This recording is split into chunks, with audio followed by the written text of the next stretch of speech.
Teacher of philosophy here, appearing in cartoon form because I felt like it, with some words from Kant. This is from the Groundwork for Metaphysics of Morals, the public domain version. If now we attend to ourselves, on occasion of any transgression of duty, we shall find that we in fact do not will that our maxim should be a universal law, for that is impossible for us. On the contrary, we will that the opposite should remain a universal law, only we assume the liberty of making an exception in our own favor, or just for this time only, in favor of our inclination.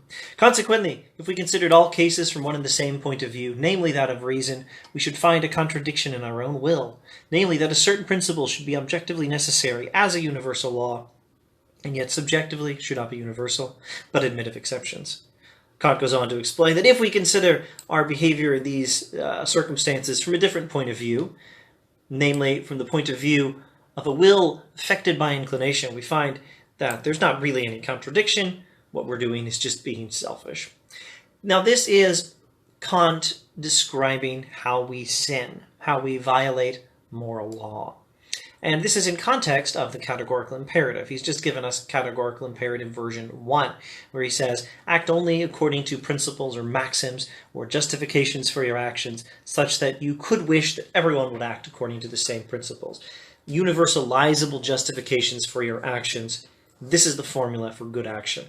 And then Kant says, if we pay attention to what we do when we sin, when we violate moral law, we find that what we're really doing is we are expecting everyone else to act according to universal principles, principles that are good for us when other people follow them, but we'd like to make an exception just for us, just for this one time only, saying circumstances forced us to do it. We like to make an exception and say, this time I get to break the rule, but we want everyone else to follow the rule because that's good for us. Example, we want everyone else to tell the truth, but we make an exception so that we can lie just this one time. Or maybe not we, this is an individual thing, typically anyway.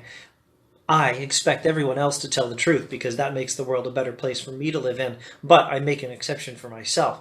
I can lie. I expect everyone else to follow the rules, pay attention in class, pay attention during meetings. But what do I do with my cell phone? I sit in the back and play with my phone, surf the internet, whatever I do on my phone when I'm not paying attention to the meeting. That is how humans behave. If we pay attention to our behavior, pay attention to ourselves on occasion of any transgression of duty, pay attention to ourselves when we sin, we find that what we're doing is we're expecting others to follow rules, moral rules that make the world a better place for us, but we carve out an exception for ourselves. This is how we go wrong, according to Kant.